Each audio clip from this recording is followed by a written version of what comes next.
Hey everybody, welcome back. Drum roll please. Superhero theory. So, Casey, what is it that draws you into the world of superheroes and Comic Cons and all that stuff? It's really fandom itself. I wouldn't necessarily say it's superheroes for me specifically, Right. but it's sort of that community you have when you all come behind one story or one character or a group of characters, and I don't know, that sense of community that you get at a convention, especially. So yeah, I don't know. It's just that collective, like we're all on the same team feeling that I get from conventions. It's really interesting, especially now in today's world. So it used to be you got that sense of community by going to the movie theater, and it was seeing it in a public format that really like made you feel connected. It was a shared experience. Other people were laughing, they were gasping all at the same time. And that was such an important part of the experience for me. And I never in a million years would have believed that I would be one of the people driving the move away from theaters, and now I'd much rather watch something at home, and I have a really hard time. Like even Dunkirk, I really want to see Dunkirk, but it's like, there's just enough friction with leaving and seeing it on the big screen, even though I know that is a movie that really warrants being seen on the big screen.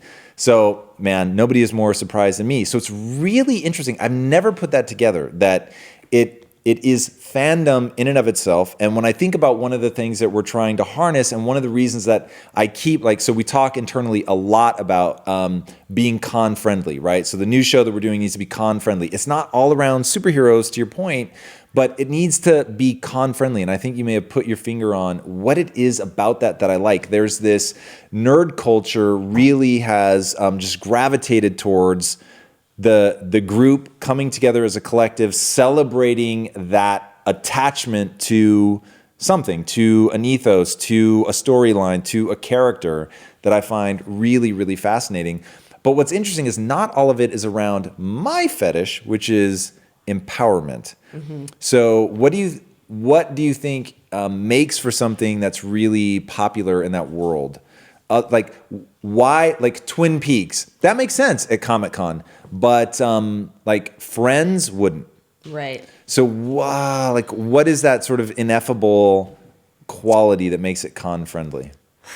Well, there's something, I guess a lot of people would say there needs to be a fantastic element to whatever the property is, but I think also it just has to be But Big Bang Theory,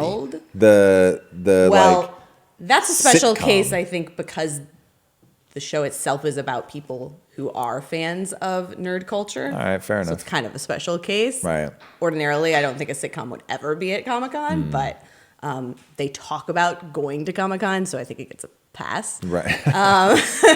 But in general, I think it's properties that have giant worlds so that you can really nerd out on the details. In fact, like just yesterday, Jared and I were talking about Game of Thrones, and Courtney was marveling at that we spent a half hour just talking continuously, because that's how big the world is.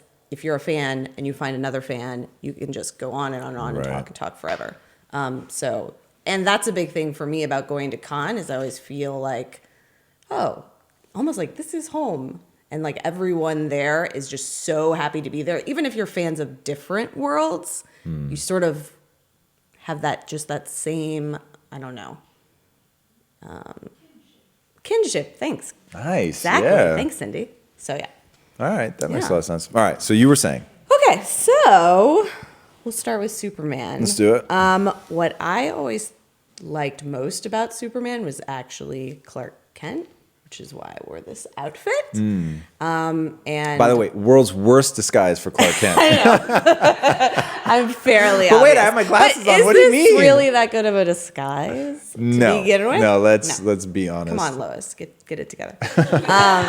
So I always loved Clark even more than Superman. Really, that's interesting. I like, he's so awkward, and I think I always identify with awkward characters. And then I actually have a quote Oh shit. from one of the creators of Superman, Jerry Siegel, about what they were going for when they made the character. So if you're interested in what made Superman what it is, here's one of the keys to what made it universally acceptable. Joe and I had certain inhibitions which led to wish fulfillment. which we express through our interest in science fiction and our comic strip. That's where the dual identity concept came from and Clark Kent's problems with Lois. I imagine there are a lot of people in this world who are similarly frustrated. Joe and I both felt that way in high school, and he was able to put the feeling into sketches. So curious what you think about Superman as like a wish fulfillment character. Wow. So that is really interesting. And I'm literally putting this together in real time here. I've never thought about that before. I have spent an inordinate amount of time fantasizing about magic genies. And one of the reasons I used to ask people the magic genie question when I was interviewing is it gets to their truest value system. And because I have spent so much time thinking about it, it was a release valve for me.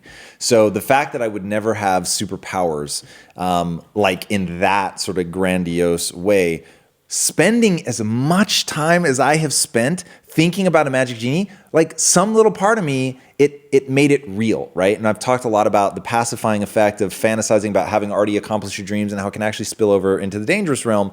But when I say it actually bothered me, like there's legitimate heartbreak to the fact that I will never have superpowers. That magic genie question always like, oh, if I encounter that magic genie, Superman is exactly that.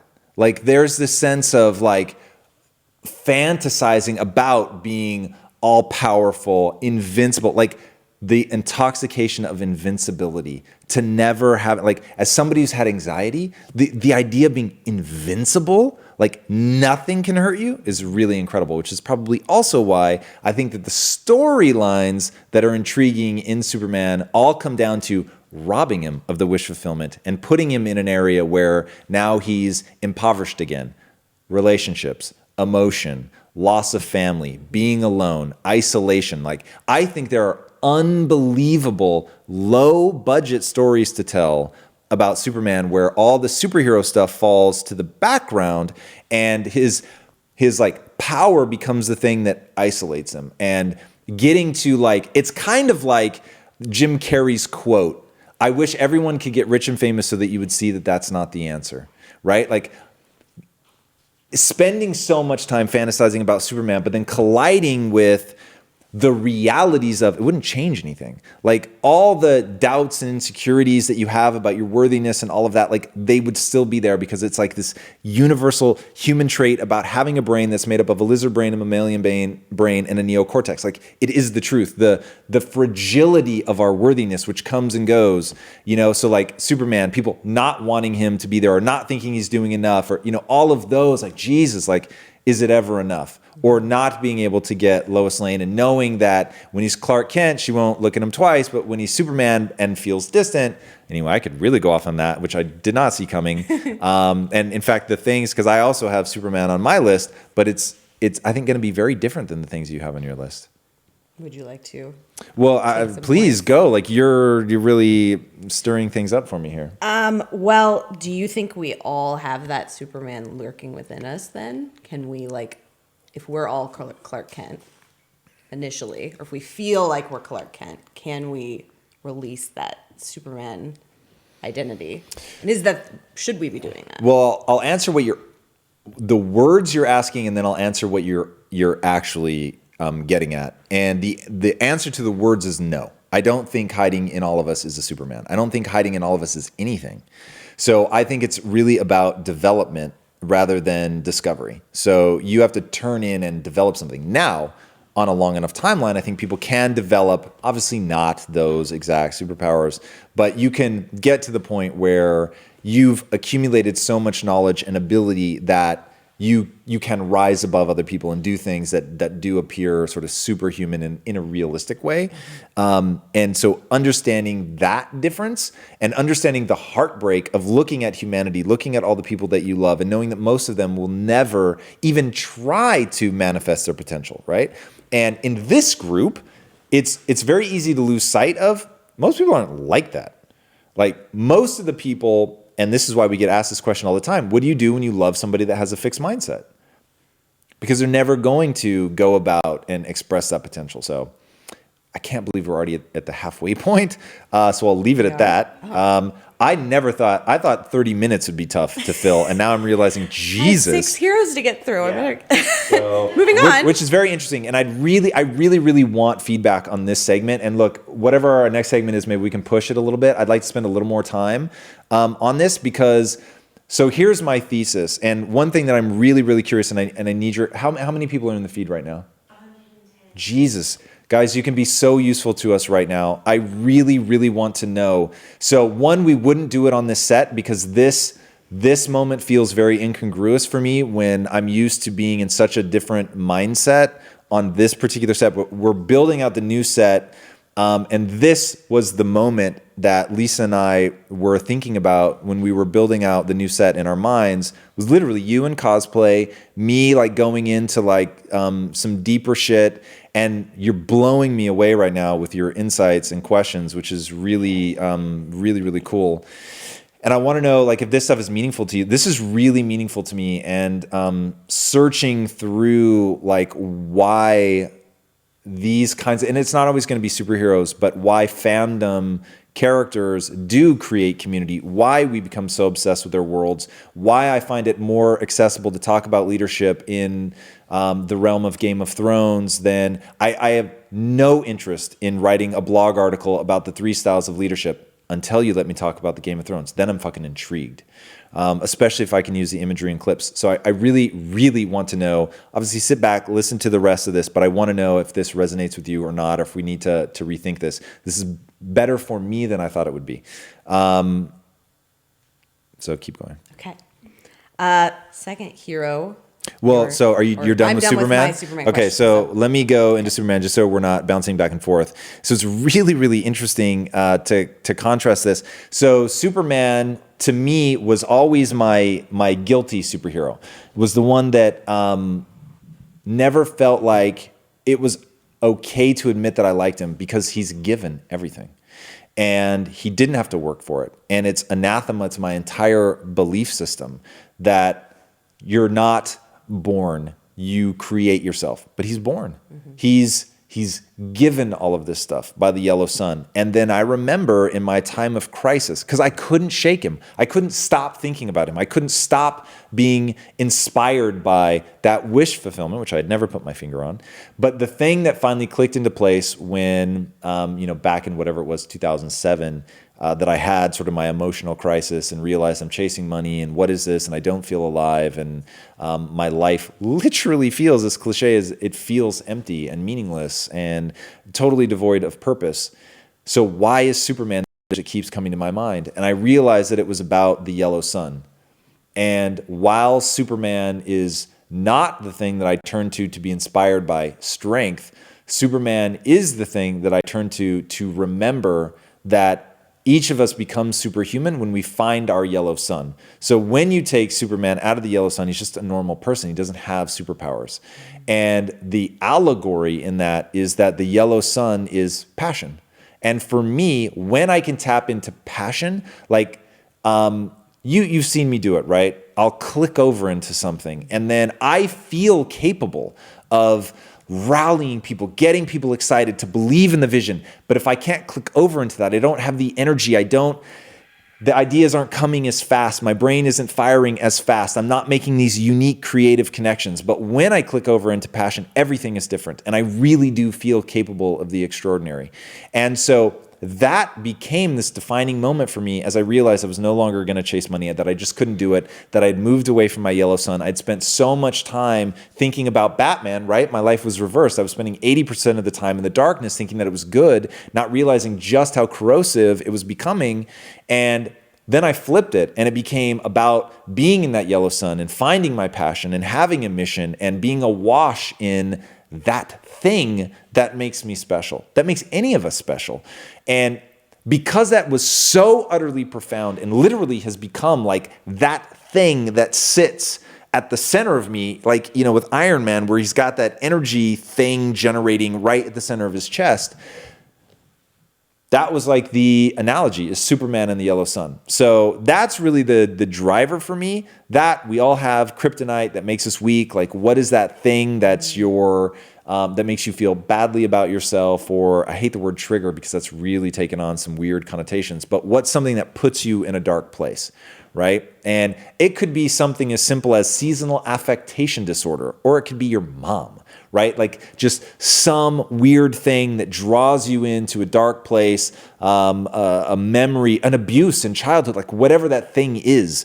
But we all have some kryptonite, something that we have to get through. And I love that you have this image of this invincible being, but there's that one thing, right? Like everybody has that. And no matter how powerful you are, there's no substitute for human connection. So going back to the world that I want to see come to fruition for Superman would be that where his superpowers are in the background and we're just looking at, a tale of loss.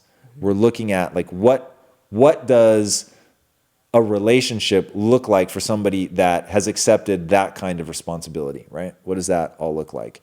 And can he be functioning? And Christopher and I've been up for a long time.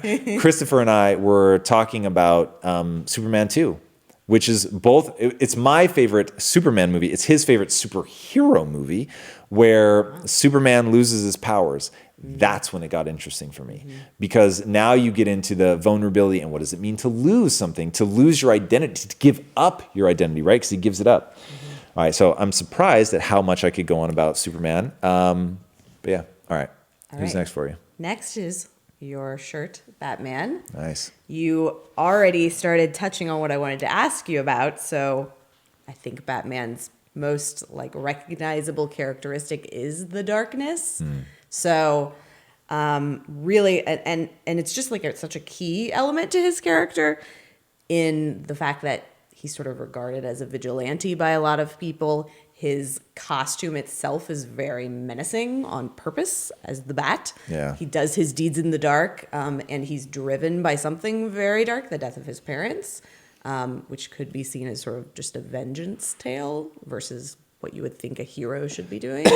So I guess I want to ask you what you think of how he uses his darkness to do good, because I know you think there's certainly motivational, for lack of a better word, elements to having a darkness in you and how you can use that to actually achieve something good.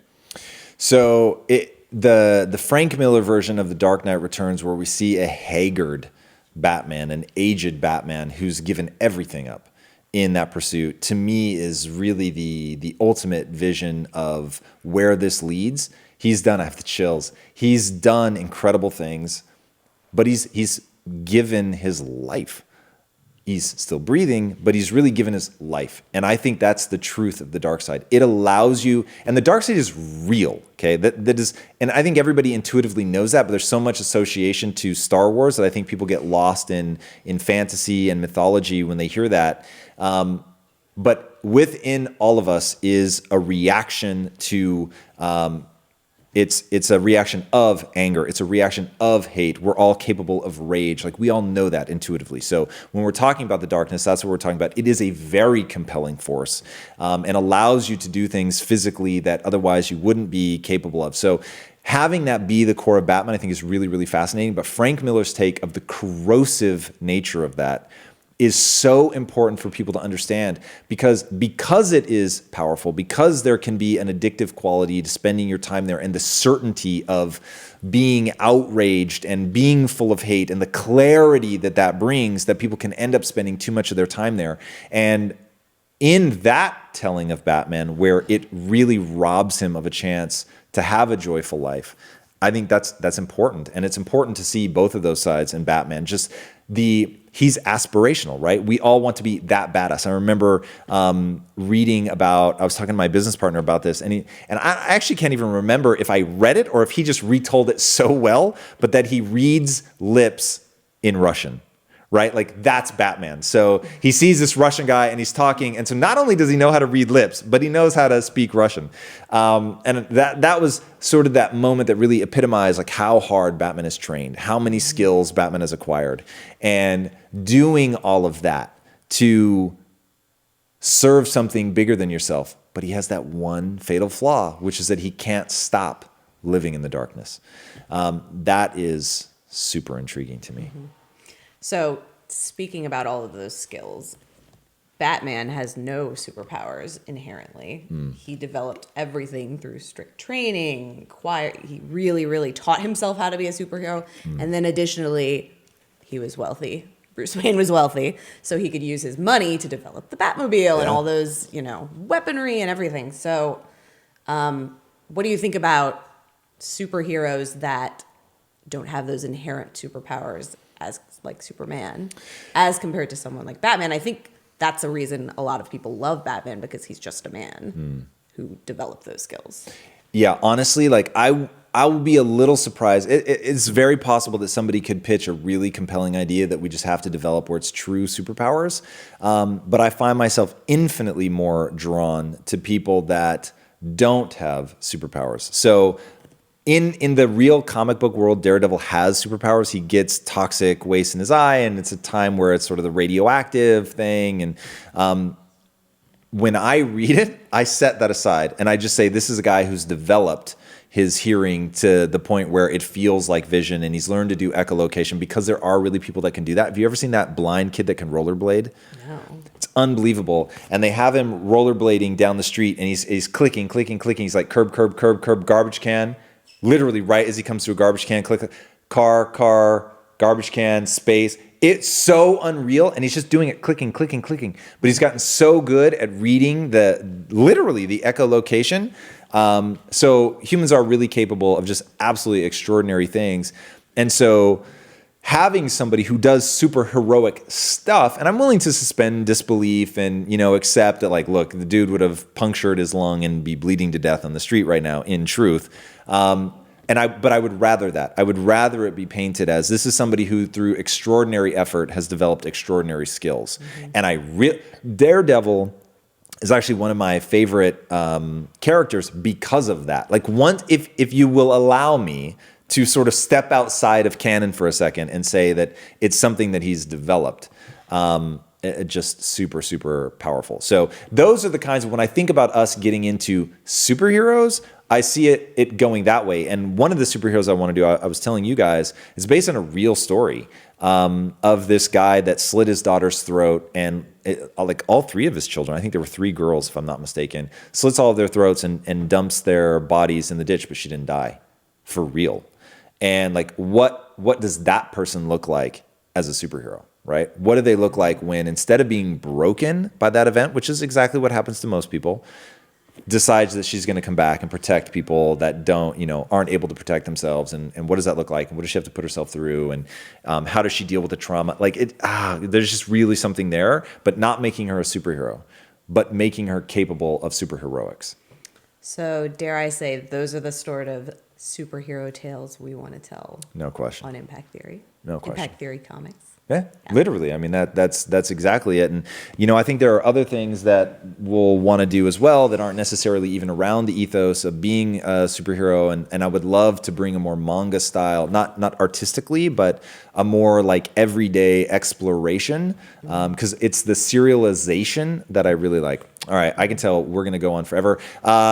Announce giveaway question. Starting in 1989 and in chronological order, Jesus, name every live action film that's already been released in which Batman appears, and name the actor who played him. Is this for the ultimate prize? I don't make the questions. This is intense. Wow, this is hardcore. So I hope we're giving something pretty amazing away for this one. All of these lovely pop figures. All right, there you go. This is for the fellow nerds out there. Starting in 1989 and in chronological order, name every live action film that's already been released in which Batman appears, and name the actor who played him. Wow. All right, cool. How much time do we have, or how much time are we over at this point? Yeah, let us have like 5 more minutes. How much over are we?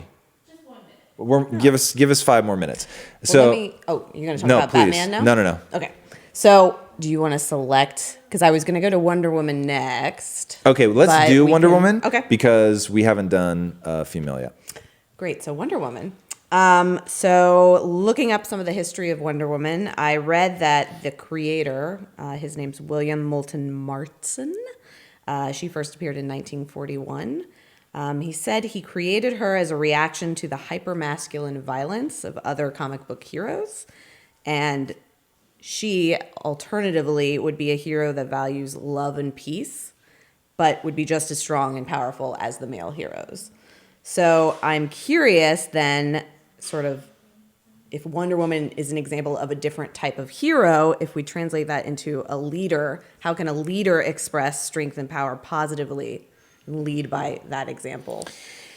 Wow, what a great question. And I would love to echo it with a tale of a female, but I'm going to give you a tale of Jon Snow.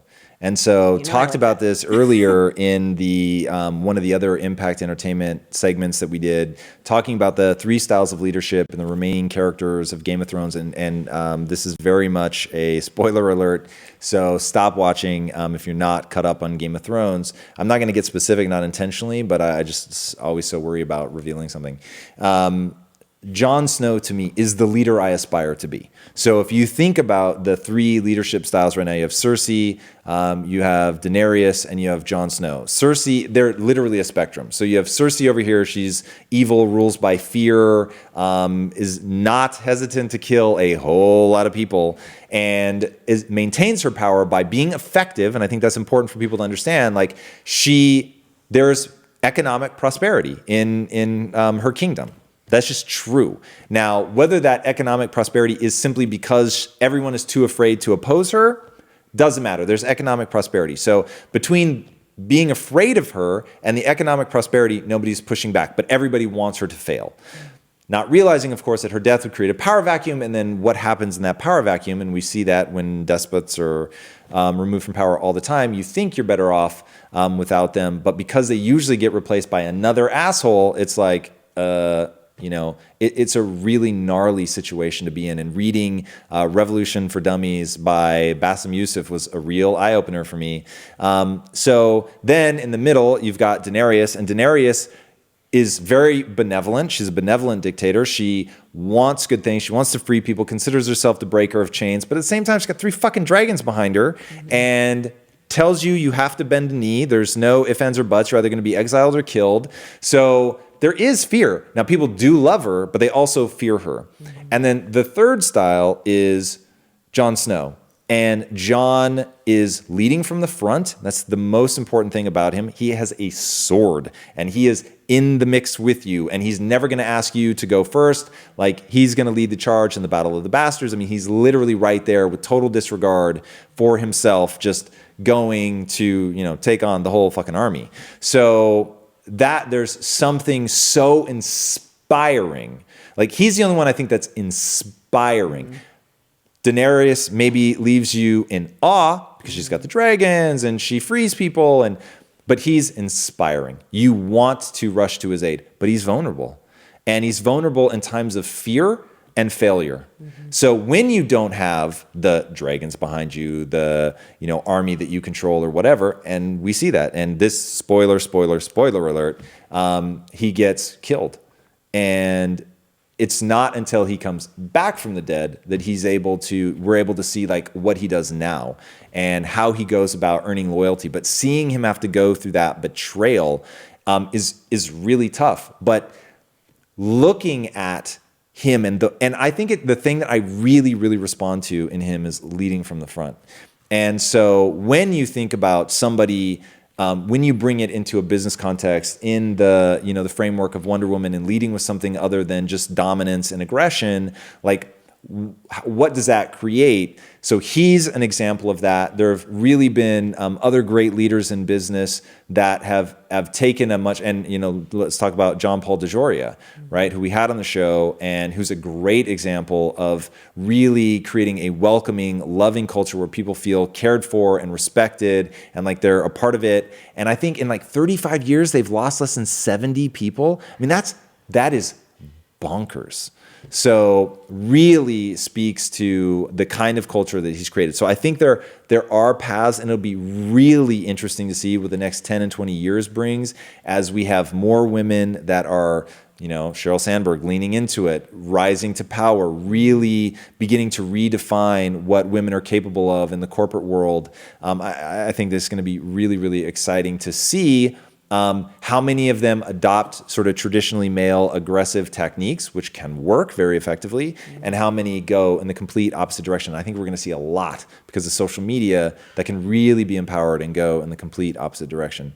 But there really is a vulnerability to not having something that is the hammer, right?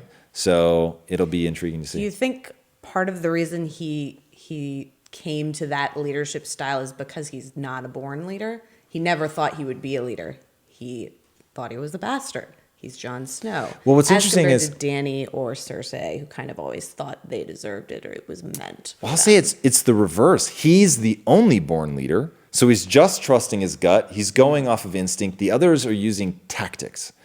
And I guess they thought they were owed leadership, I guess is what I mean. For sure. For sure. They were destined for literally born to be the ruler. It's interesting. Yeah, I think that some of his humility comes from that. I think some of it comes from being raised as a warrior instead of a politician.